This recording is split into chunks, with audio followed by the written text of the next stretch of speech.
More often than not, I find myself not having the right size router bit on jobs where I want to recess one piece of material into another. More specifically, a router bit that's an exact match to the material I'm working with. As an example, I want to use this 12mm Baltic birch plywood for shelves. I have a 1/2 inch router bit, which leaves the cut a bit too wide. And I have a 3/8 inch bit, which is a bit too small. Now, I know a lot of you guys are gonna say, just go out and buy a 12mm router bit, but the beauty of woodworking is to problem solve, think outside the box, and add yet another tool to your mental toolbox. That and my Baltic birch actually measures a little more than 12mm thick, so a 12mm bit might not be too much help.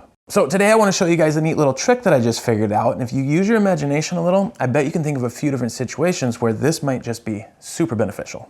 I'm going to go through this the exact same way that I figured it out. I secure 2 pieces of same thickness material to my bench. One piece is simply to elevate my workpiece, and the second is to help support the router. The gap in the middle is to provide a relief for the router bit and what will soon be an offcut.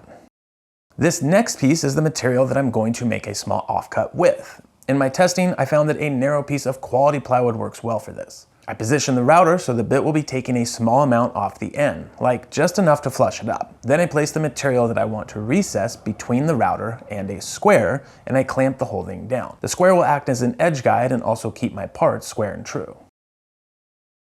Now I can run my router along the edge with the scrap piece still held between the router base and the square. This first pass gives me a nice jointed square edge. Then I remove the scrap piece and do the same thing, this time right up against the square. I'm still getting used to this router and its capabilities, so I did this in 2 passes, but you can do whatever you're comfortable with. Either way, I want to completely cut through this material, leaving behind this little offcut. Because I cut this piece off across the grain, I clean it up with a little sandpaper, but I'm just breaking the edges. I don't want to change the thickness of it at all. Also, there will be this little ramp looking nub on one end. This can actually help us out, so don't sand it off. Now, as it turns out, that little offcut piece is the exact difference between the size of the router bit and the size of the material going into the recess.